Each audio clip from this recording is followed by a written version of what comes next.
Danielle, I'm so glad that you're here because I've known you guys, but we've never connected. So it's cool to have you here.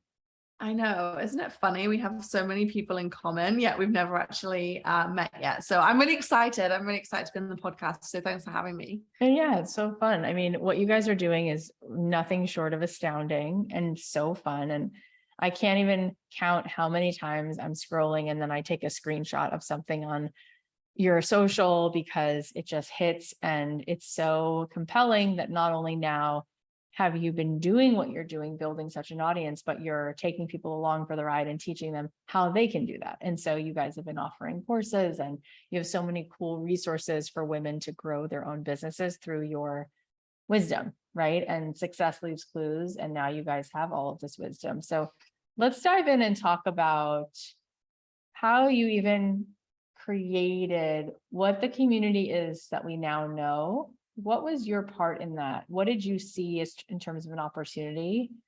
And what did you bring to it that you had going on before you even started it? What were you doing before? And then when you saw this community, what did you bring to it that helped it to become what it is? So I think people are always motivated by two main things. They're either motivated by a push factor. So where they are at is so painful that they just have to do something about it. And so they're moving away from something. Or they are motivated by a pull factor. So there's something that they see, they had a dream that they have, a version of their life that they want to live and create, and they're pulled towards that. So my journey really started in probably 2016 because I was a chiropractor. I had businesses in the UK. I know not that. Many people. I love knowing that. So cool. Yeah. And honestly, I'm really just testament on how you can really completely change your career. So we'll come to that in a second. I really love that. So cool. I graduated in 2010, started working for someone else, and then very quickly realized I was actually super ambitious. And I remember being 3 years in, so I was like 22, 23 at the time. And I said to my boss, I was like, hey, he had 5 clinics. And I was like, I want to buy one of your clinics. And he was so taken aback by me coming up to him and saying to him that I wanted to buy one of his clinics. And so that's when I realized, first of all, where my journey started, but also that it was very strange to be this ambitious. And when I was asking him these questions and when I was comparing myself to people I'd gone to chiropractic school with or my friends back at school, they just really weren't relating to my ambition. And then I started to feel a little bit ashamed about that. Like I felt a little bit guilty that maybe I was greedy, maybe like, who did I think I was to be able to say, I want to own a company, I want to own a clinic at the age of 23. And so that was just at the back of my mind. But basically what happened in 2016 was I went on a skiing trip with my family. My dad had this horrendous skiing accident. He crashed at 70 miles an hour. Yes, we were skiing stupidly fast, and he fractured his pelvis and he had to be airlifted from the slopes, major surgery. We were in France, told he couldn't sit up for 3 months, flown back privately because he couldn't go commercial because he couldn't sit up. And it was this whole ordeal that, thankfully he was fine. I can't even imagine the pain. Oh my God. It was a horrific experience. Woo! But what's interesting is once I knew that he was going to be okay, my pain kicked in. And just like I started this story around, like, you're either motivated towards a dream, my dream of being ambitious and having my own company had got me so far. But it was when this pain kicked in of, hang on a minute, we're on a skiing trip. My dad needs me, but I have to go home and work in my clinic and service my patients and take care of this brick and mortar business that I had created. And I realized in that moment, I didn't have freedom. Like, I didn't have a choice where I was going to be every single day. It was dictated by the career I was in, the job I had chosen, the life I was building. And I just sat there and was like, I don't know if I want this. And 2 things came to mind at that point. One, this part on my shoulder, which was like, how dare you challenge what you've already created? You went to school for this. You should be grateful. You've got a job, you've got a career, you're earning good money, you can go skiing, you can go on holiday, like you can afford a house. Like, how dare you want more? And then this other side of my personality, which was like, you know what, girl, go get it. You be unapologetically ambitious. Why can't you say that you want more?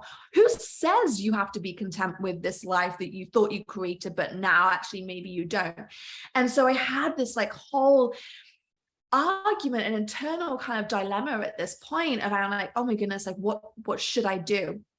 And I realized that how lonely I was at that point, and how I didn't feel like I had a community to turn to. I didn't feel like I had friends that I could talk to about this. And, you know, the people in my life who I talked to about just were like, you were speaking another language. Like, what's wrong with you? Like, this is stupid to even have this conversation. And so I'm sure like people listen to this, they're like, oh yeah, I'm there now, or have been there. And so in 2016, I made the decision that my way out of this would be to look at online businesses. I did not know a clue about online businesses. That's crazy too. I used Facebook, but personally, and at that point in 2016, I was the person that was like, I don't have time for starting an Instagram account. Are you freaking kidding me? Like, what a waste of time. Facebook is like personal. It's, you know, I don't want to be spending my time on these platforms. I want to be actually, you know, bringing clients and making more money that way. And then I realized that actually, you know, the way I was seeing life was actually like holding me back. And actually, what if I saw it differently? What if I could start an online business? What if Facebook, Instagram, you know, building an online platform, having a website was actually my way out of this location jail that I found myself in? And so I started exploring, you know, what are Amazon businesses? What is network marketing? What does it look like to sell products online? All these ways. And that took me on a journey for 2 years until 2018. I founded what you guys now know as BossBabe with my business partner, Natalie. So there's definitely a few things in between there, but I wanted to share that side of the story because a lot of people may, you know, see me now, I'm like, oh, well, she's always known this. But one thing I want to get, there is very little that you would think chiropractic has in common with now an media and education company that supports women. But there were things that I started applying, and that initial foundation of, I feel lonely, where do I go? Where am I unapologetically ambitious women who are like me? Led me to see that there was a huge gap in the market around that. And that's what I wanted to head into. Yeah, it's amazing. It really is. It's like, I've heard this concept of moonshots, right? Where like JFK got up in front of the world and said that they would land a man on the moon. And he had no idea how they would do that, but he said that they would. And then they just started to figure out whatever technology they needed. And then they did. And that's a moonshot. It's like where you just have a thought that is so big and it's so expansive and you don't know the how, and you're not sure what all the steps are, but you're so clear on this. You can see in the horizon, there is an island, and you just go. And that is really why it is related. Chiropractic, anything is related, right? Elon Musk started at PayPal and then is taking us to space, because it's not that it's the type of business it is, it's the person behind it and what they want to create in the world. And so that was the same part of you that wanted to heal somebody and put them in alignment. It's like, now you want to put women in alignment, and you want women to be in their most like fully expressed like vibration. So it's awesome. And now, if people don't already know, tell them, and they probably do, but let's say they don't. Tell them what BossBabe is every day. Tell them how big of a following it is. Tell them what it is that you guys are offering. And then let's see if we can tease out some of the things that you teach and some of the things that you offer, and we can talk about them today. And maybe I can ask you some more specific questions that would lead people to getting a little bit of a masterclass right now. So tell everybody a little bit about where it is today.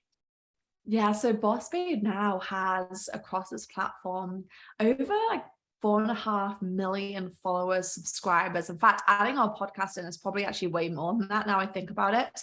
And we have grown that completely organically over the last 4 years. And that is because when we started this journey, and now you kind of see this happening a little bit, but when we started this journey, there really wasn't this movement, which now we're really in. It was you were isolated if what we coined as unapologetically ambitious. If you were saying, you know what, I want to earn more money and I'm okay about shouting that, or you know what, I am not going to put up with this. I want a boundary on this. I want to be able to say X, Y, and Z. When we started, that really wasn't a common conversation. And what we saw and how we built BossBabe was a community. BossBabe is not about Natty and I, we're the founders now, and sometimes you'll see our faces on the Instagram account, but BossBabe was created out of the community of ambitious women uniting and being like, you know what? It's okay. We do want it all. We don't have to choose any longer. We get to say, this is the dream that we have, and we get to figure out how we get there. And we can do that on our own terms. We can do this working on home, doing things that maybe, you know, haven't necessarily always been done in business before, and we'll own that about ourselves. And that's really what started the movement of BossBabe, because there was a lot of things that women wanted to say, but didn't necessarily know where to say it, or wasn't necessarily, you know, other people were not around that necessarily related and was engaging that. And when we started to bring people together to unite, and I always say the ways about creating really good content is 4 E's. You have to create education, you have to teach someone something, or you have to give them an emotion. So our emotion was, you know what, empowerment, you can do it. Or you have to create an enemy. So our enemy was, you know what, we're not going to be quiet anymore. We are going to own being unapologetically ambitious, or it has to entertain them. They're the 4 things of creating good content. But one story I just want to take back to a second is, the reason I realized this was so powerful and so important was when I decided in 2016, heading into 2000, it took me 2 years to really understand what I wanted to create. But in 2018, I told my boss at the time, who was actually a business partner with, and I'd by that point gone into a group of chiropractic clinics. I said to him, hey, I want to start I'm starting an online business. It's kind of going a little bit well. I just want you to know, have full transparency around this. And he went, Danielle, I'm so worried about you. I'm so worried about your ambition. I don't want you to, like, you know, have your hopes set and fail. And I was so taken aback by that conversation, because I could not help but think to myself, would he have said this to a male counterpart? Would he have sat there and been like, oh, I'm worried about your ambition? No, he freaking would not have. That's insane. That concoction of words just don't go together. I'm just like, in that moment, I was like, this is why I need to do what I do, because there are women out here who are having these conversations 100%. As well. And we get to bring them together and be like, no, actually, there's a ton of us who are very much alike, and let's do something about it and create the conversation that women, it's okay to say you want to build wealth. You deserve to build wealth. You can do it in your own way. You don't have to follow the forms that have gone before us. And let's get more women into positions so we can see ourselves in leaders, so we can hear more about other entrepreneurs doing what we want to do. And so that's really how it was born and how it started evolving, from a place of pain, in the sense of my initial pain of wanting location freedom, and then a place of the dream was the pull around. Like, I want this space for myself, and therefore I also know that other women are going to want to create this too.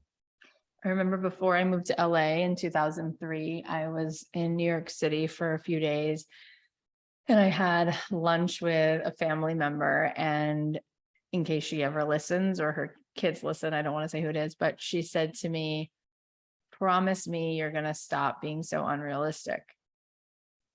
I'm really, like, worried for you. Like, I feel like you're going to get hurt. You're going to fall on your face, and then you're always going to be starving because you have this naive thought that all of these things are going to happen. And I just looked at her and I was like, thinking to myself, I'll never forget that you just said this, because it stands out so much from everything that I believe. And I would never take your wisdom, whatever, or lack thereof. But essentially, people reach for the highest branches they see. And so many women have believed a lie, which is, this is how far you can go. If you go further than this, you're going to cause waves, and other women might not like you. So you'll be, like, cast aside.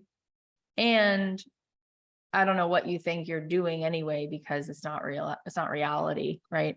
When what you're doing is saying, if I can show women evidence of other women who are leaders, and they're also having the family life that they want.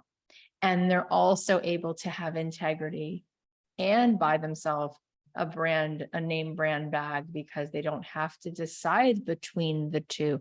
If I can show you evidence of women in leadership who have strong voices and they're willing to stand for something, then maybe you'll start to see just how far the horizon goes.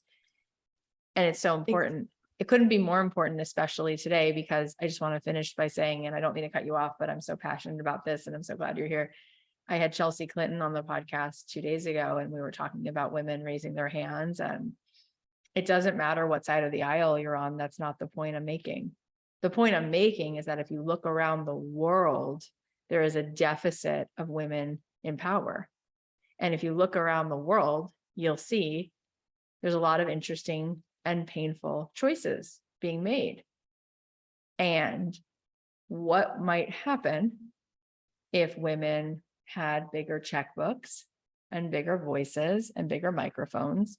Maybe, since we happen to be half of the world's population, maybe we could make up half of the world's leaders, and maybe it would change everything forever, period. I got goosebumps. I could not agree more. This is exactly what I believe. I think when we're younger, we're sold a narrative quite often, depending on areas that you're brought up in culture, that money, I had the narrative that like money was a bad thing. Like, how dare I say I want to earn more money? That must mean I'm greedy, etc. And I do think quite often, and this is a very generalized stereotype, so please take this, but I do think there is some truth in how this, if you do look at how many leaders we have, and if you do look at where wealth is distributed, women are sold more of the narrative that they should not be striving to earn more money. They should not be saying, I want to earn more money. And yet, I do stand by the fact that I do not think my male counterpart back when I was a chiropractor would have ever said that to a man. I don't agree that that would have existed. And so it is really important that we come from that place that, money is a tool. You can do good things with it and you do bad things with it. I don't think all women are amazing, but I also feel like women do have more of a tendency to be more nurturing. And so I would argue, again, like you, that if more wealth was in the hands of women, I think we would actually live in a better society and a more caring society for everybody. You know what's so fascinating is, number one, and I've been doing this show for 5 years and, talk to hundreds of thousands of women in our audience. So I get to the point where I feel allergic to the conversation that money equals greed. I'm like, I'm allergic. I can't have another conversation when meanwhile, little boys are told, be a great provider. That makes you a person of integrity. Have as much money as you can, because that makes you a good dad. That makes you responsible, right? And then all of a sudden you're like, how come this candidate made that choice? Like, oh, because you vote with your money. Okay. It's like, I can't handle it anymore. It's just outrageous. And what you said about, well, I don't want to generalize, but maybe it's possible that, we're so ingrained to apologize that we like tiptoe around these things. But if you look at the animal kingdom, forget humans. Let's put humans over here. Male and female animals don't act the same. So what they study is that it's interesting that when the babies are eating, the women have to make circles, the females have to make circles around the babies because the males will eat their food. Does that mean that the lion is not a great lion? No, so he's just wired to eat the food of the young. And the female says, I'll go without food so the baby can eat it. That's not about humans. That's not talking about people. I'm talking about the wilderness. I'm talking about the law of nature. So now what are you going to say to me about that? Where are we going to go with that? Okay. So if that's a principle in nature, maybe we should stop apologizing and say, we are geared towards this compassion and empathy thing. Maybe there should be more heaping teaspoons of that in leadership, in government, in business owners. I mean, think of it. When you have a business, you have to give money away, right? You need to do it. Otherwise, you're not a functional, healthy business, right? So you have to give money, let's get some women making some choices about who they're funding and what they're underwriting. And let's show other women what they can do. It's like, I've just had it. Can you tell? I've just like, because I just see it's like, stand up, raise your hand and lead. You have no more excuses. The time is up. And I think there's also this position around like allowing women to have these conversations. So I want to share a little bit of story because I also feel like this isn't talked about enough, right? When I was a chiropractor, I was pretty successful at this point. I was probably earning around, I don't know, £80,000 a year, which is probably like at this point, $120,000. And how old are you? This point. That's good. I was for like 20, 27, 28, but I started buying, my business career started when I was in chiropractic. So I owned a company at that point. And I remember though, that was the glass ceiling because I was trading time for money. And even as a chiropractic clinic owner, like I was the business, like it was not sellable as it was. Totally. I get it. And so in the same breath, I had this conversation, this one guy who told me not to be ambitious, yada, yada, yada. I also had another conversation. And by the way, I did not come from a wealthy family at all. I was out earning my parents at this point, right? So I was earning more than my parents put together at being this chiropractic at this point. And so I had no one around me really who was, wealthy and never been exposed to anybody who, was a millionaire. I didn't know any millionaires. And I had this conversation. So a friend introduced me to this guy who was a millionaire. And he very kindly, for whatever reason, spent an hour with me on the phone one day. He lived in Dubai. He said to me, Danielle, how much do you want to earn? How much do you want to earn a year? And I was like, oh, God, this feels uncomfortable.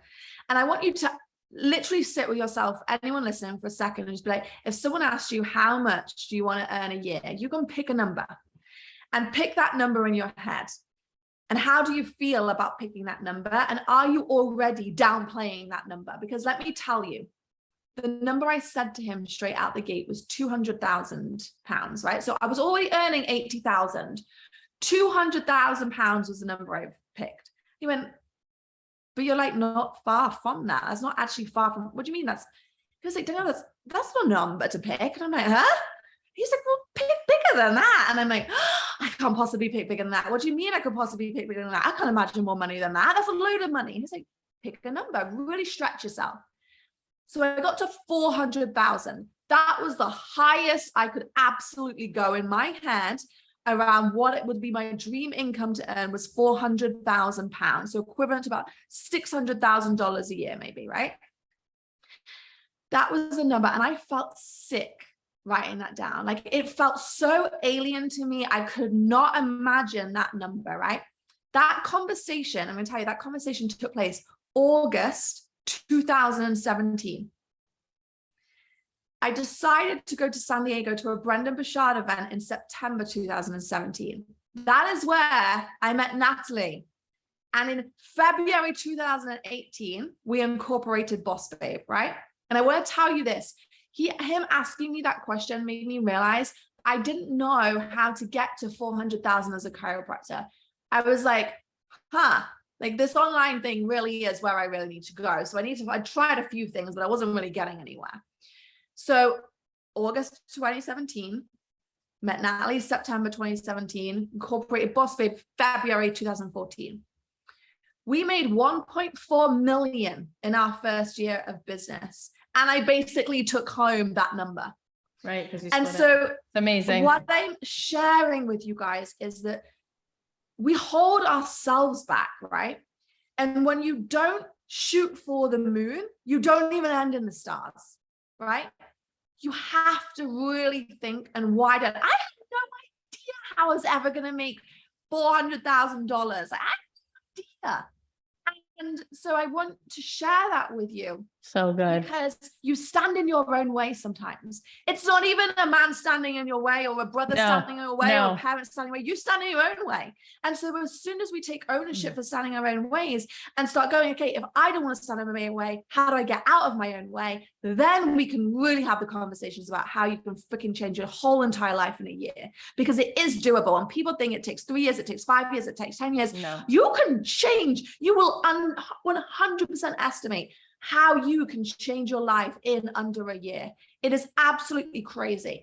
And I really just want to encourage anyone listening, get out of your own way. And until you admit you're in your own way, you won't even get to that next point. Until you start assigning blame to yourself, you will not be able to unlock the key to that next level and that next version of your life.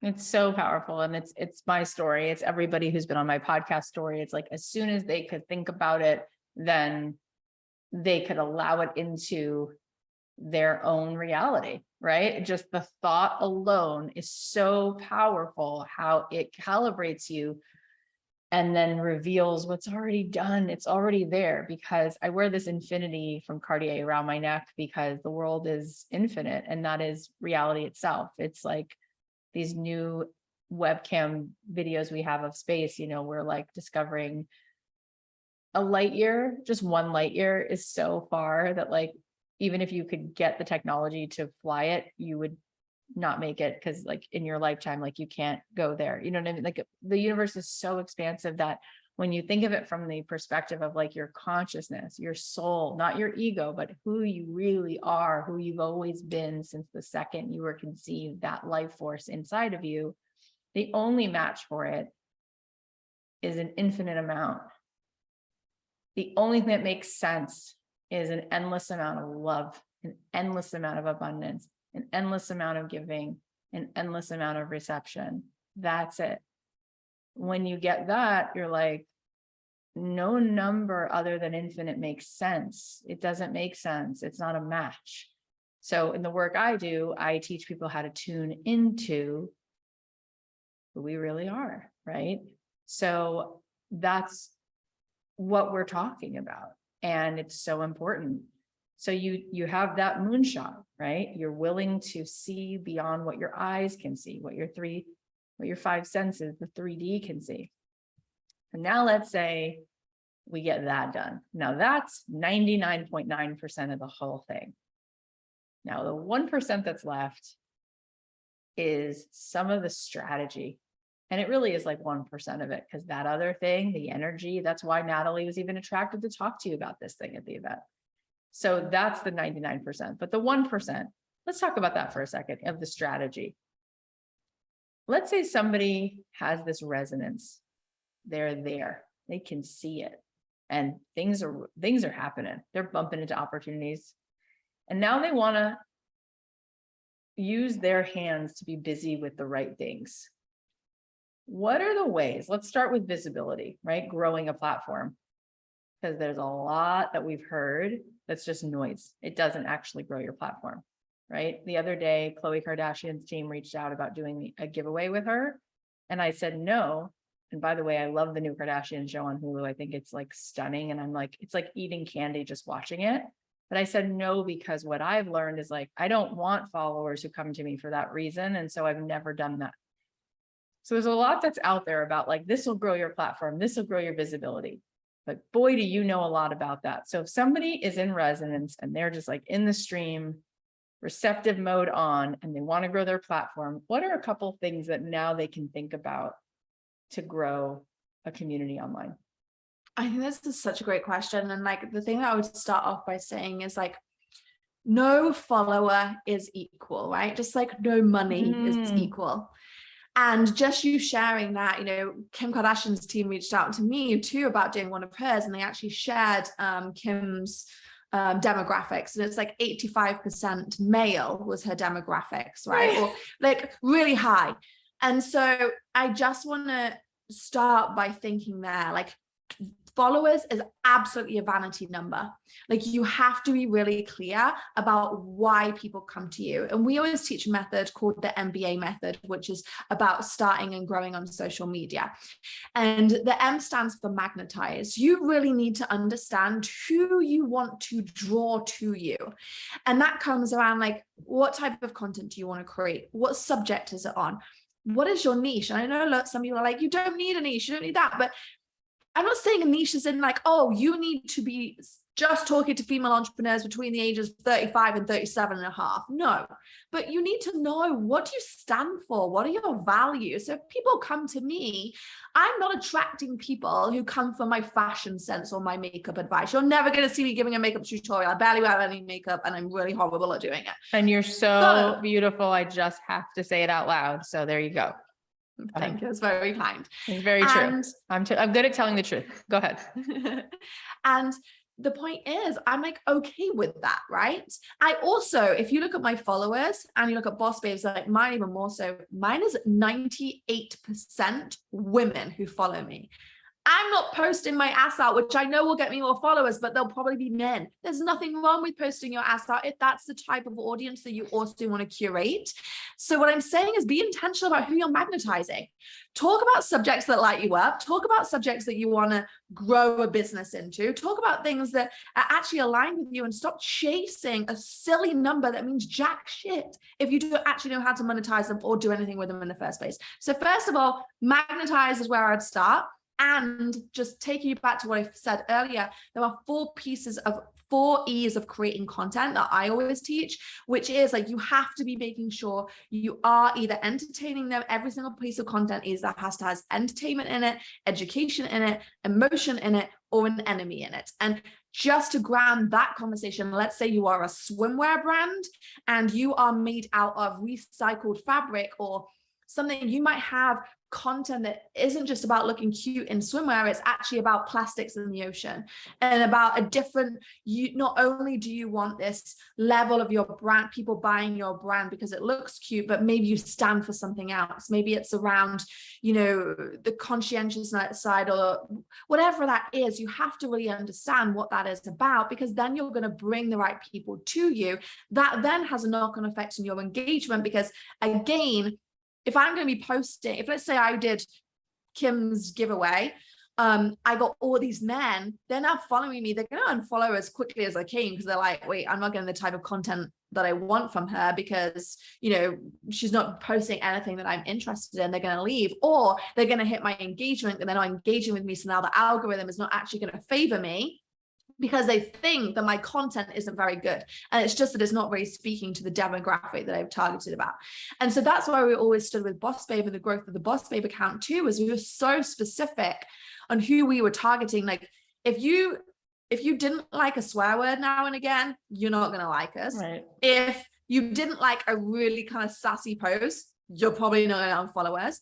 And if you really weren't about, if you felt like actually women should be home and not in the workplace, you're not going to want to follow us. And you know what? I am okay with that. I don't need everyone to like me. I really don't. Like, it's kind of a little bit like, if you're trying to speak to everyone, you're speaking to no one. Yep. So really be okay with the content that you are creating and putting out there. And just lastly, one thing that I really want to say around the magnetized point is, you need to start understanding who is already following you. And that comes with posting some stuff that does well and posting some stuff that doesn't do well. Right, so and you can test it. That is the biggest thing I want to get over to people. People take content creation so seriously these days, and they take it personally. If someone doesn't like your content, it doesn't mean you're a bad person that they don't like you. Yeah. The algorithm just didn't service it to them, or maybe they just didn't resonate with it that much, and that's okay. It doesn't reflect to you as a person. And I feel like I just want to relieve so many women of this stress that they put on themselves. That means that if someone doesn't like their stuff, that people don't like them. It's not about you. None of it's personal. And so permission to post things. If it does well, cool, you learn something that people like. And if it doesn't do well, you learn something that people don't like. Awesome. That's it. It does not mean anything about you. So first of all, magnetize. The second one is about build, which is then doing more of the things that they like. Because when everyone needs to know this, when you post on Instagram, if you go up to the right corner, there's some 3 lines, you click on that, you go to insights, it will tell you your analytics. It will tell you the best posts you've done the reach. It'll tell you the best posts that got clicks on stories. It will tell you the best ones that people saved. Learn about your account when you are growing, because that is actually what helps you build, because you can lean into the thing. We found out that when we started, pink quotes, sassy quotes got us X amount of followers. So guess what? We started doing them 3 times a day, because then we tripled the amount of followers we were getting. And so we lent into the things that were doing well and said, how many more times can we do them? And so just look at your analytics to actually build out what you're doing. And one thing I'd say in building is consistency beats content any day. If you put one good piece of content out once a month, you will not beat someone who posts average content every single day. They will outperform you because they are in the minds of their customer over and over again. So that's why it's really important to let go of this feeling of, oh my goodness, every post has to be amazing, because done is better than perfect. What is better, right? Think about it. What is better? Me posting a post that's kind of like 60% good and gets out there, or me not posting at all? What's going to get the most engagement? The 60%er, right? So don't get so obsessed that you don't post anything, because you also, sometimes the viral things, the things that you don't actually necessarily think will be viral, the thing that took you 2 minutes versus the other thing that you spent an hour doing and no one liked it. So it's just really this juxtaposition around consistency is what is the fundamental thing that will actually help you build. And then the last thing in the method is the Activator. So the MBA method that we teach is Activate. And that's really where you monetize people, whether it's with your own products, partnerships, or really giving them service. And I just want to also release everyone who's like, ooh, I feel icky about selling. Like, I feel weird about this. Like, selling is service. If you have a good product that you would gift or sell to your mother or grandmother or someone in your family, why would you apologize for getting that into the hands of other people? Why would you feel like it's not a good thing? I would much rather people buy our influencer school course than anyone else's. And I would tell you about it until the cows come home, because guess what? I know that it's the best product in the market. I know no one is beating us. I know no one is getting the results that we're getting out there. So I'm going to tell you about it all the time, because I'm passionate about what it creates for women. And so if you are not as passionate as I am about your product probably isn't as good as it should be. And you should go and sort that out so that you feel confident when selling. That was oh my gosh, it's so good. And I was like listening, and you gave so many nuggets, and I loved all of it. I want to come back to the piece you said about selling in a second, because you guys have something called the Revenue Accelerator course. I want to talk about that. Then I want to talk about your podcast. But I also want to ask you, because on behalf of my audience, right, I just think it would be fun, and I'm totally putting you on the spot, so we can edit this out. You can say no, but I'm curious, because I think my audience would find this helpful, because I'm a person who posts every single day, really cares about my content. I feel like my content is coming from such a resonant, genuine, high vibe place. And like, my social media following is at like 76,000 followers, and my podcast is like crazy big, right? And so I sit there, and I think this would be helpful, because those who listen to my podcast are following my page so they can see it. And you might have some thoughts like, why then is this not, I mean, when you think about who I am and how I care, and the engagement is pretty darn good, right? We'll get like 1,600 likes and like 59 comments or 211 comments, depending on what's going on. And we've interviewed, Deepak Chopra and Matthew McConaughey and Rob Lowe. Like, the content is like great. It's like great content plus like good quotes and stuff. And it's so slow. It's like tiny little, right? So is there like something that you would say, yes, you need to be consistent, you need to magnetize people, you need to engage people, but you need this thing, which is like, you need to have X, Y, and Z consistent colors on your feed, or else people turn, like, I can't figure out why. Can I go I just got your Instagram account up now, by the way. Okay. Yeah. So here are a couple of pieces. Your reels, first of all, your podcast reels, they need subtitles on. Most people will actually watch Instagram with mute on. So they won't engage with it. just so you know, they, for some reason this week, my captions are gone, but that's a fluke. So if you look through, it's only the last few that don't have them because it bothers me so much. And I even have a program that makes captions, but Instagram won't even let me now download the reel once I cut it up with audio. So that was a recent flaw, but that's not typically how it is. That's good for like anyone else listening though, to know that. So that's why also even on stories and stuff like that, really try and use the captions feature. That's why they created it anyway. Yes, good. So I think that's just a really great place to start from. But here's a couple of things, right? So there's two things to think about when you are growing, and I'm going to put that in quotation marks on Instagram, right?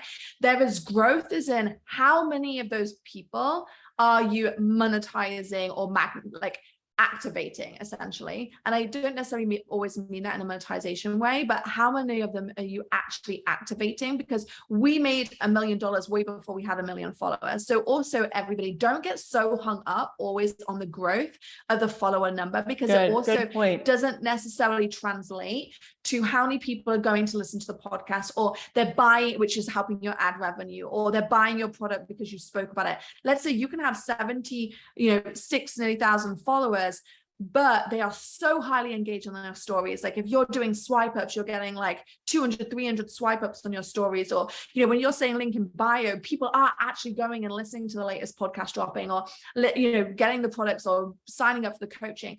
So the first thing to really recognize is really decide what is your focus point right now. So maybe if you don't have any products and you're just starting out, you really are focused on the metric of growing your followers, and you're doing whatever you can to grow that. And that looks like posting consistently every day, looking into your analytics, seeing what's resonating, making sure that you're favoring things in the algorithm. So right now, just a few tips as we're recording this end of August 2022, you will find that reels are being favored within the podcast, within the Instagram algorithm. You will also find the shorter that reel, and if you have a short reel and a lot of text on it, it will get more plays because people watch it several times, which then feeds the algorithm to get the reach higher on everybody. Like Instagram's like, oh, this is being watched multiple times, so now I'm going to show it to more people, which is actually exponentially going to get the views up. Right. So if you are creating views, that's a really great hack to be doing.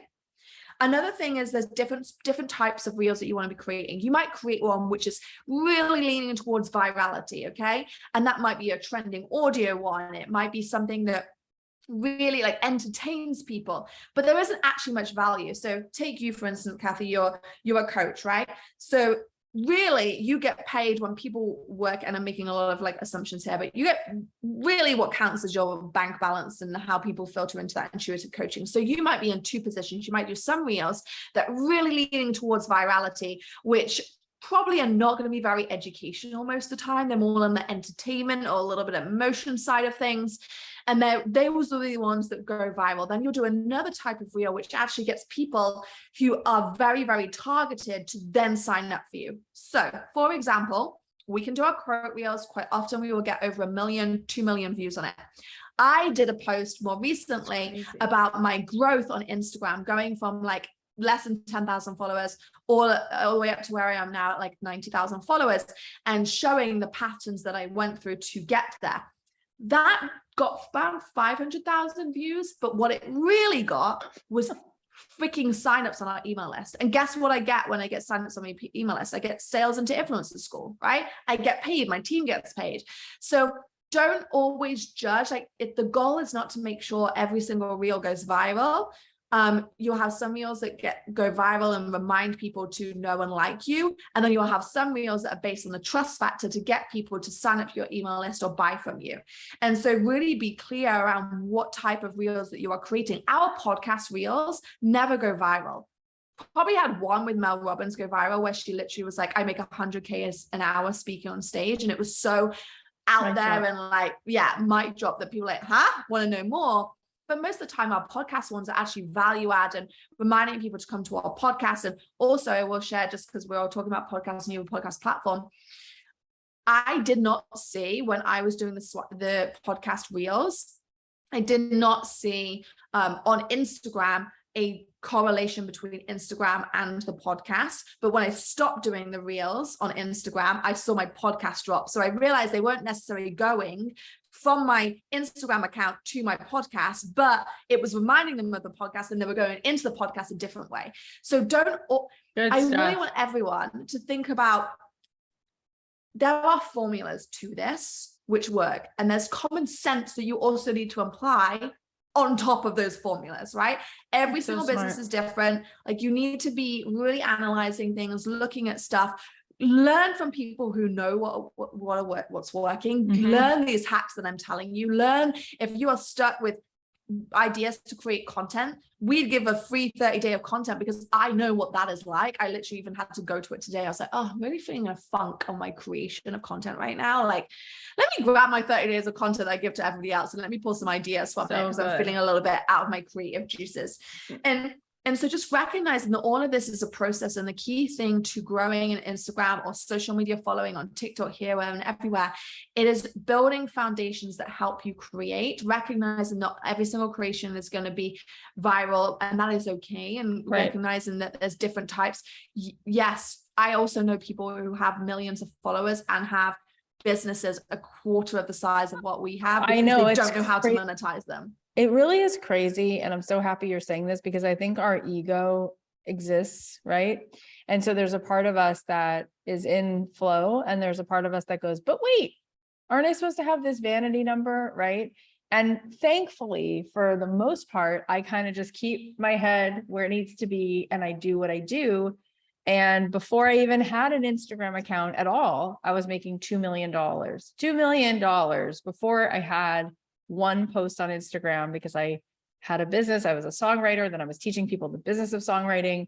And then I started a podcast. And then as I was growing my social media, which would have been whatever it was then, 10,000, 20,000, this business has been grossing $6-7 million now consistently. And I don't have a big team. There's like 5 of us. And I don't have 100,000 followers on social media. I think that it is important, because it looks like something from the outside that is set in stone. Like, unless you have this, you'll never, but there's so much not said about what you just said that has to do with the actual engagement between you and the person you're there to help, between you and the activation. You know, I love when you talk about the magnetize and the activate, and like solving those people's problems. And we have a woman who's in our mastermind who was able to grow from $50 in her pocket to $100,000, and she had 320 followers, not 1,000, 320 humans. So it's really important to really understand what it means to have that depth. I want to talk about depth. You already mentioned it, your podcast. So the BossBabe podcast, why did you start this podcast, and what can people expect to have when they listen to it? Oh my goodness. Can I just go back for one tiny second? Because it's just something I want to tell people about, because I was not a natural content creator. Like, this was not, I never wanted to even have an Instagram account. Like, this is never anything I wanted to do. And I want to remind people that you see, when you're on Instagram and scrolling, the majority of people you see are content creators, right? Because you're on Instagram, that's what those people are showing up. They're really good at it. It's their genius zone. And just like you're hearing from Cathy and I today, also, it is important to have a social media following of a small, if whatever business you're at, you should have a social footprint, right? But that does not mean you can't make millions of dollars. Amen. Way before that. And I just want to allow people to see this, because we're also in this world and this economy right now where the content creators are seen so often, and people attach their success. And just like we spoke about earlier around like lifting your own restraints, you can earn $1 million way before you have 1 million followers. Anything that you want and you put your mind to, you can do. Just because someone done it this way does not mean that's the only way to do it. And also, let's say, you know what? I'm not great at creating content. I'm going to hire a social media. Like, that's why we do this social media certification within Inside Influencer School. Not everyone is meant to be a social media creator. That doesn't mean you're a bad business person. That doesn't mean that you can't have this huge epic business. And I just need to get that off my chest, because I also never want to feed into the narrative that the only way to be a millionaire is doing it on social media, because that's bullshit. Oh my God. I love how animated and enthusiastic you get, but it's so needed. And I'm just asking another random question. Do you have a place where people who are listening can go to sign up for that, number one? And do you have a place where people who are listening who want to hire one of those people can go to hire one of those people, or no? Yes, I will give you 2 links after this. I'll give you a link to the 30 days of content, because I feel like everyone just needs to get their creative juices flowing if they are stuck. And I'll give you a link to a masterclass where we teach the MBA method in more detail, so people can really understand that a little bit more.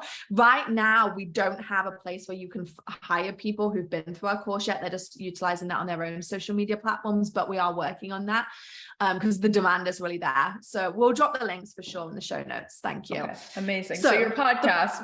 When did you start that podcast? 2 years ago? When was it?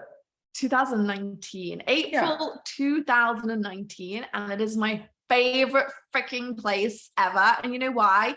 Probably because a little bit like you, I love social media for what it is, but it pisses me off that I am like worried about our brains with these 15-second reels. I mean, they've gone to like 60 right? second reels. It's kind of insanity.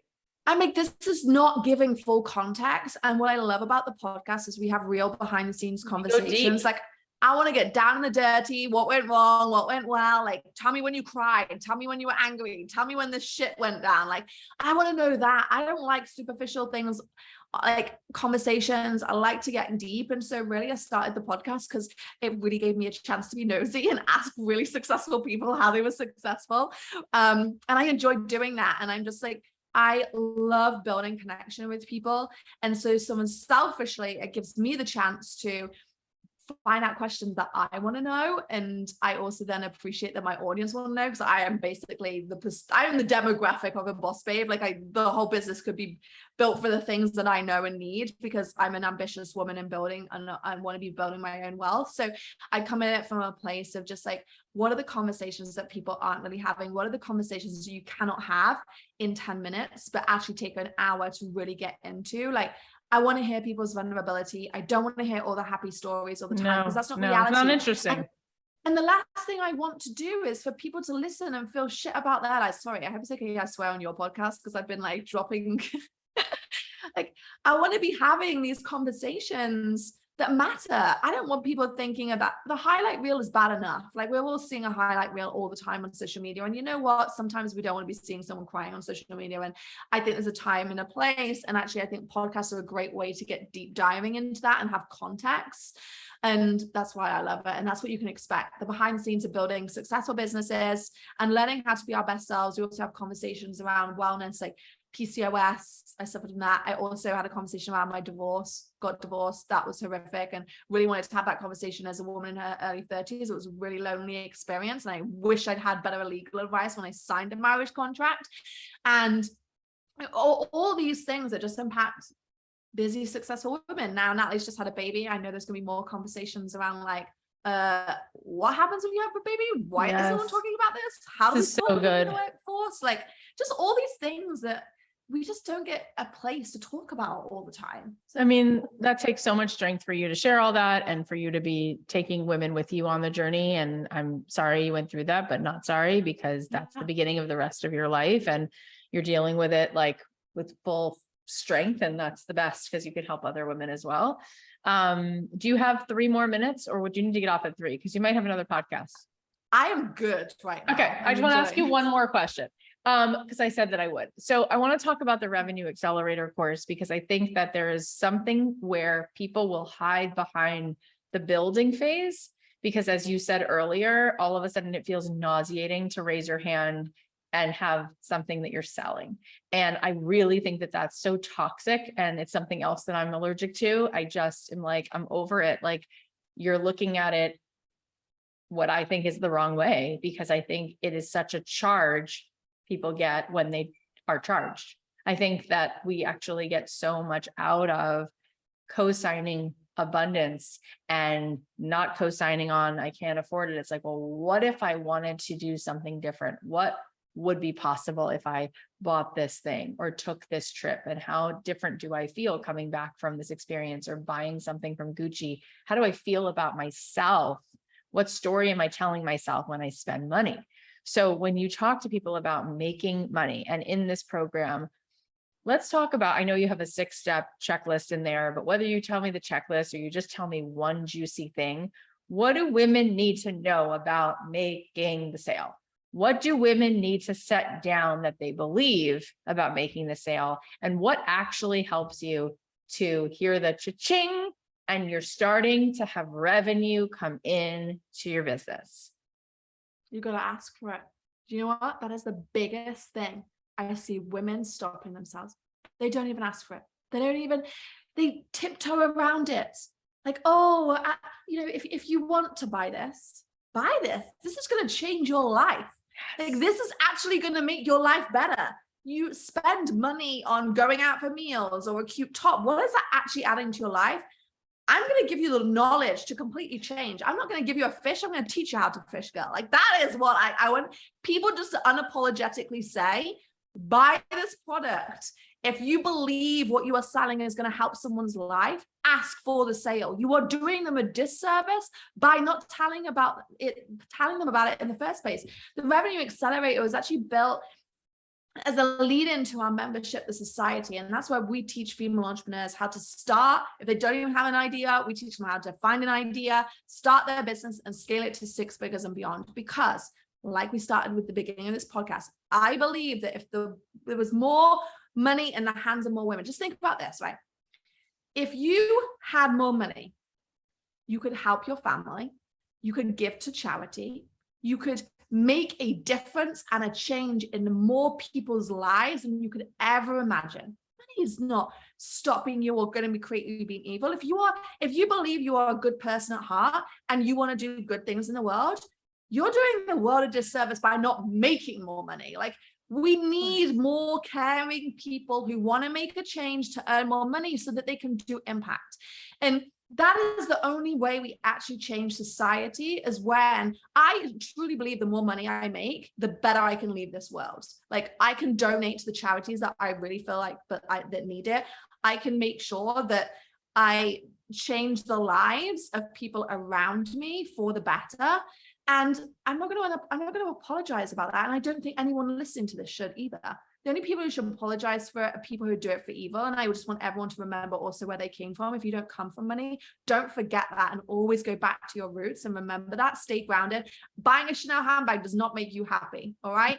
Actually leaving the world better and giving and donating and doing these things, that's what actually you'll find really makes you happy. And there's been a survey done that people who earn money are way more happier than people who inherit it, because generally you're doing good in the world and you've earned that money by giving good service. And that's why people have come back to you in the first place. So Revenue Accelerator, ask for the sale. And if you want to be earning more money, ask to earn more money, just like I did. Think, do you want to be earning 400,000, $1 million, 2 million, 6 million? Put the number on it, say it, don't be scared of it, just own it and then see what happens. Look, you'll see more opportunities you'll look at. It's a little bit like putting a different pair of glasses on. When you say you want to earn more money, it's like putting those blue tinted glasses on and putting some rose tinted ones. You see the world completely differently, but you have to start with that change within on your mindset, and then other things will fall into place. It's so good. I mean, it's just so important. And let me ask you a follow-up question as we're summing up, because this is just so juicy and people need it so much. How do you ask? When you say ask for it, I think people start to feel very, very empowered when they hear you talk, and now they want to go do it. And then they think about picking up their Instagram and going live, or they think about sending an email, and then they go, wait, I don't know how, I don't know what word, I don't know. Well, how do I ask? Always talk about this. Okay. A lot of people will try and sell their product. They'll be like, hey, buy Influencer School. It's a 12-week program. It's going to help you grow on Instagram, right? And I'm selling the product at that point. You want to be selling the solution to someone's problem. So if I said to you, hey, Are you really struggling with deciding what content to create every day? Are you struggling with the roller coaster of gaining new followers and then losing them as quickly as you've got them in? Or are you really struggling with the mindset and showing up for social media, and you want a support system, that's going to cheer you on and, inspire you every single day? Then come be part of this community and influencer school. We're not only going to teach you exactly what you need to know to be able in the formulas, but we'll also help you on the mindset and we'll support you along the way. There's a community behind it. You see the difference? Talk about the problems and then give them solution. That's how you sell. And when also you do that, it actually means that you know that your product is good because it is actually servicing a problem. If you're just selling a product, and the same goes with anything, like even if I is selling a razor, I'm like, okay, tired of having cuts on your legs, like this razor is going to stop that. Like, just think about it. Every single product it's solving a solution if it's a good one. Okay. So let me ask you this, and I love talking to you. You can tell I usually am like, I'm out, but like, I can't believe we never met. We have to jam more. So now let me ask you this. I think a lot of women think to themselves, but I don't want to be responsible for people's results because that feels really scary. Like, what if somebody takes the razor and never uses it? Or what if somebody like uses it wrong? And again, there's like a feeling of, I'm responsible, and how do I sell something with guns ablazing if I feel like I can't promise somebody else their result? You know what? I really relate to this because I had this for a long time, and it's really about over responsibility. And I think as women, when we have this nurturing side to us, like there's a difference between over the responsibility and caring, right? Let's just take, for example, I'm going to say two things. First of all, you kind of said it earlier, but this is what I always say. I say building a business is 80% mindset and 20% skill. So as a business owner, my mindset that I've struggled with just personally is, let's say, showing up consistently on social media. That was really hard for me to do. I really struggled with understanding how I could earn more money. I really struggled with, doing something and it not going that well and being like, oh shucks, like I actually messed this up a little bit, and I get to take responsibility, and that's kind of painful, but okay, I'll do it. And I tried this and I failed, and having to brush off my knees and get back up again. Your ability to build a business, in my opinion, is your ability to fail more than the next person. Because if you can't fall over and get back up again, you can't be in business, because business is all about failing, get back up, failing, get back up. But actually it's not failing. I've learned something. Oh, I tried this, I learned from that. Oh, I tried this, that didn't work out, I learned from something. So the biggest thing you can do is work on your mindset. So if you have a mindset where you're like, oh, but what if this? What if they don't like me? What if it's no good? What if this? You're going to stand in your own way. So your first thing in being an entrepreneur is to conquer that and take ownership of that. Your job is not to make sure that someone completes that course, even if yada yada happens in their life. That's not your job. Your job is to create an environment that sets people up for success. As long as you can say, I've done that. So let's take influencer school. We're like, okay, how do we improve the completion rates of courses? Because traditionally they're pretty low. Okay, we're going to make all our videos less than 10 minutes because we know that's going to help them. We're going to create a community. We're going to have coaching calls. We're going to be having accountability buddies in there. These are things that we're going to be doing to support them. It's not my responsible if Danny down the road doesn't do it because something happened in her life. That's on her. That's not on me. But I know, and I can say that because I know I created, as I set her up for success as I possibly could. But you can't lead a horse to water and make it drink. You can only lead the horse to the water. Like, I can't do any more than that. And so my biggest mindset shift was changing who I believed that I should and could be to these people. I can be a mentor, I can be inspiring, I can give them when they come to the course to ask me advice. I can't make someone come to a call, and I'm okay with that. And I'll just say, to close this out, and it's so good what you just said. I love the words over responsibility. It's good. There's only two buttons in the video game of life. You're either in resistance, which is fear, it's ego, you're scared, you're controlling, that's what we do when we try to protect ourselves. So you're either in resistance or you're in receptivity. You're expansive, there's love, there's creativity happening because you're all open for the creative downloads. Your energy is palpable. You give people energy just by being around you. And that's literally all the free will we really have, is choosing one of those two buttons. So you can't do that for somebody. What you could do is be so resonant that they get kicked into alignment by being with you, and then they get to choose if they're going to keep being in the stream or they're going to allow things to knock them out of alignment. But that is called the matrix. And that is why I know that my job when I'm coaching, when I'm speaking, when I'm podcasting is like, just be the Wi-Fi. And if they want to like plug into it, they will. And for everybody who's listening, it's like that's the one thing. It's like, what does she say? Like in The Little Mermaid, she's a horrible character. She's like, and I can't make people fall in love, or actually that's also what the genie says in Aladdin. He's a better character. But what the real thing is you can't do is you can't choose where somebody focuses their attention. You can't choose what someone perceives. You can't choose how they vibrate, how they cast a vibration into the world. That's their choice. But what we can do is have integrity and do our best to say, hey, this is what I've learned. This is what worked for me. These are the results I've gotten. This is the way that I feel so inspired to show others how they can come with me here. And then great. That's it. And end of scene. I love that. And can I just add one last thing to that? Because I really resonated with what you're saying. And one thing that I have noticed is I have this personal value that is to be a positive ripple effect, right? And I would love everyone to like really just think about this for a second, because I didn't come from an ambitious family. My family are good people. So had a tendency to be kind of negative, very like pessimistic. And what I noticed was that when I raised my vibration of being positive and choosing to look with my glass half full and choosing to see the good side in people and not the bad side, it had this positive ripple effect on every single one of them. My brother just came out here to LA. Him and his fiance went into my office and started doing a goal and a vision board. Never would I have thought my brother, he's a plumber in the UK. Never would I have thought that he would have come out here on his own free will and started doing a vision board in my office. I was like, wait, what? And by the way, he felt the energy of your office. Yeah.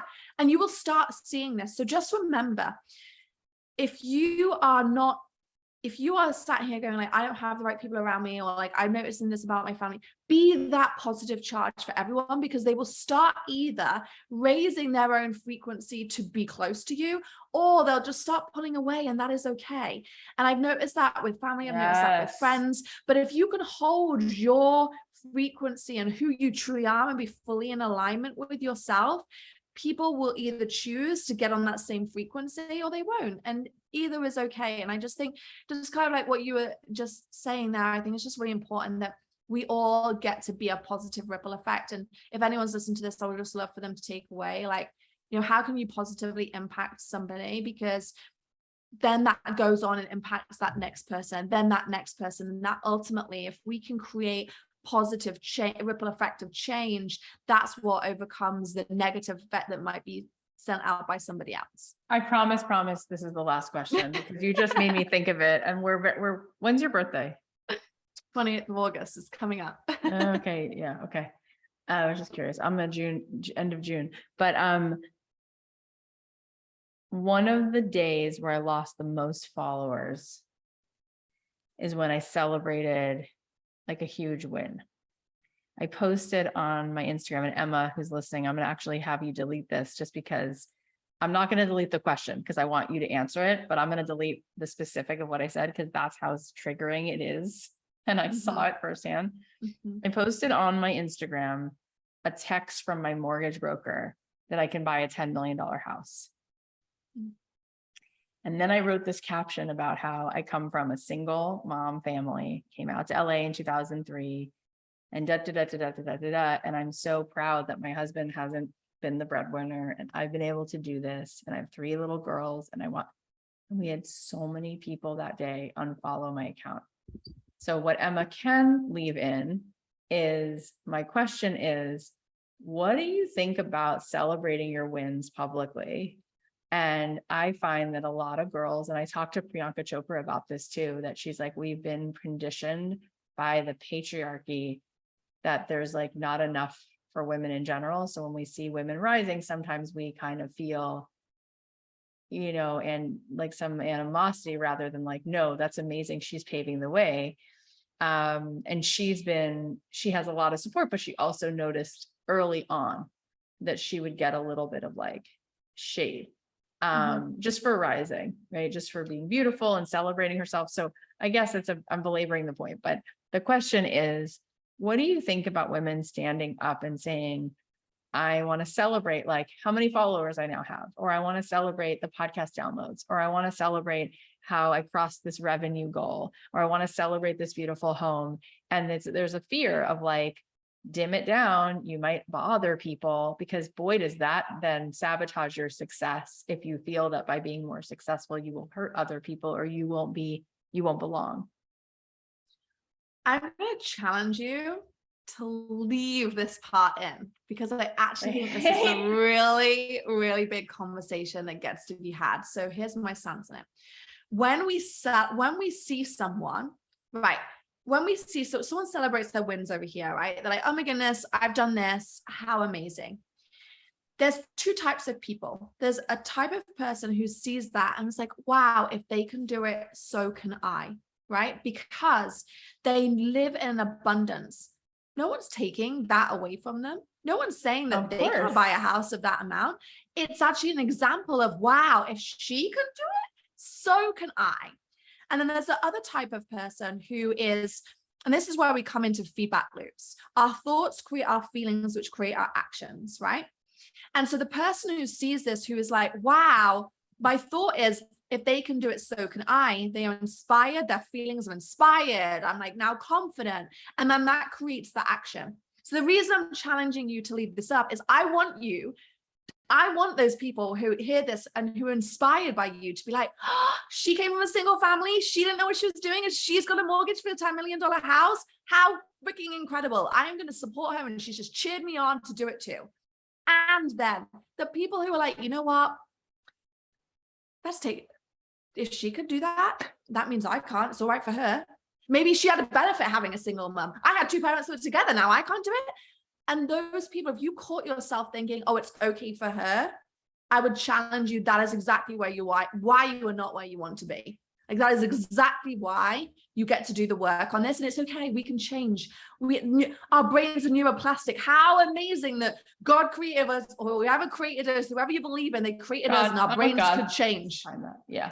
Yeah. Like we can change whoever we are. Like we can change our brains, because that person who is like, oh, I can't possibly do that. They're going to feel demotivated. They're going to feel like, oh, X, Y, and Z. And their actions are going to be, I'm not going to even try. Well, those people were never going to try in the first place. And how wonderful that you've cleared your space of them, because they were probably always going to dampen your own vibration anyway. And so I think what's really a lesson to all of us as women is like, you get to celebrate yourself. You should unapologetically do that, and know that people like Cathy and I are going to be cheering you the hell on, because when you do it, that means, oh, I know I can do it now. I get to talk to a woman. I spoke to a woman the other day. She was the longest sitting CEO of a FTSE 100 company. And I honestly find myself in a room with the most incredible women. And when because you're a match for it. And when I find out that they're not the smartest people, they don't think they're the smartest people in the room. They made a ton of mistakes. Like, sometimes to me, it's like, oh, they've been divorced too. Okay, there's nothing what could happen. Like it actually is nice for me to be able to see myself in them. And I want people to be able to see themselves in me and know that, okay, you don't have to come from wealth. If you did, cool. And if you didn't, that's also cool. And you can still achieve these things. But it's just like who we see on TV. If we don't have diversity in ethnicity, if we don't have diversity in gender, if we don't have diversity in age, and we're not celebrating those wins, how are people going to know that they can absolutely achieve it? That's why I'm challenging you to leave. I'm going to take the challenge, because I'm not going to sit it out when someone so sweet and beautiful is like, dude. And I just want to say that I went to the Hotel Bel Air yesterday to have a massage, and this is what's interesting about the psychology of it. I booked it for a friend and she canceled last minute and said, can you just come to my house? Because I fell and I can't get a massage because the doctor said like, give it a week or something. So I was going to cancel both of them. Instead, I'm like, wait, you haven't had a massage in 2, 3, 4 months, 5 months, a single massage. You run this business, you have 3 kids, go to her house after, but still go get the massage yourself. So I did. And as I was walking in, I posted, I'm going to get this massage, which I hesitated because I thought, what do people think? And by the way, there's so many aspects of my life, I don't have this static. So it's really interesting when it comes to just celebrating my wins. When it comes to selling, I know how much other people can rise. So it's funny how that for me, it's like whack-a-mole, like a video game, like certain things don't bother me and other things, they like become like a dragon in front of like a castle, So I posted though, I'm getting this massage. And then I asked in my stories, how many of you get massages? Enough. Do you get massages enough? Yes or no? The answer is no, they don't. And what I think is interesting, and this is what the woman who runs my team, my integrator, Colleen, she said, you know why I think people didn't like it? Because it's one thing for you to say some of the things that you and I also already said today, which is if you make a lot of money, you can do good in the world. But it's a totally different thing to receive pleasure, to receive joy. For women. So it's one thing for you to build a business and empower women to use their voice because that aligns. But as soon as people think about their worthiness of receiving, of having a great day, of going to a beautiful lunch with their friends, of doing things that are not quote unquote productive, just to feel good, to go to Napa and indulge and stay at a beautiful place. Because guess what? One day you'll be hopefully 99 and you won't be able to go because your body's going to hurt. And there is this just, I must sacrifice everything vibe where it's like, oh, that's so excessive. Like you could have given a massage away. You don't need that, and then there's like this, I can't bear it because I don't give it to myself. And believe me, I don't get a massage as often as I should. I have 3 kids and run this business and I don't have full-time help. I have a sense of that pride and whatever it is. So I understand it. And I think that has to change. I think that women and men, but women especially, because we're such givers, like we have to learn how to fill up our cups and not look at other women like, I don't get it. She just like goes to lunch and then shops and has a whole day like that. Like, shouldn't she be like giving away her time all the time? I think it's about also when you see that, being able to open up and ask the question, oh, how does she do that?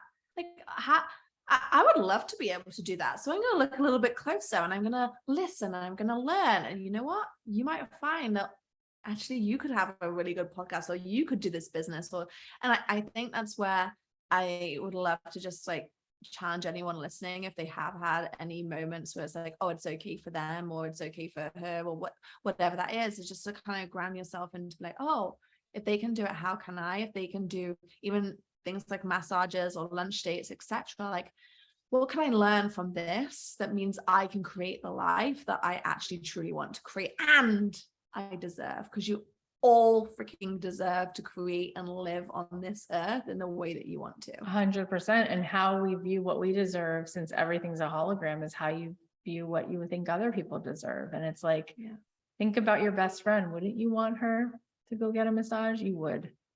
So it's just, I think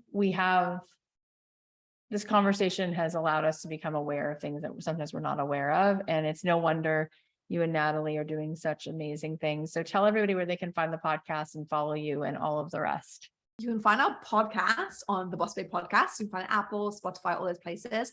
My handle is at Danielle Canty, which I'm sure you'll see in the show notes. And then our BossBabe handle is at bossbabe.inc. And then we'll also, as we said, we'll put a ton of links that you can find various free downloadables or free trainings, because that's one thing that we're always really passionate about. BossBabe is making sure it's really accessible, because neither Natalie or I came from wealth. And so we wanted to make sure that what the content we were creating was accessible. And then as you go through your journey, you can do paid things with us, but lots of free things out there too. That's why I love podcasting, because I put so much of myself into it and I do it consistently twice a week, and you do a podcast. And isn't that so cool? Because it's like a beautiful gift of content that hopefully adds a lot of value. So thank you for coming on and sharing all of this value. And I hope that we connect in person. Yeah, I loved it. Thanks so much for having me on. I really enjoyed this conversation.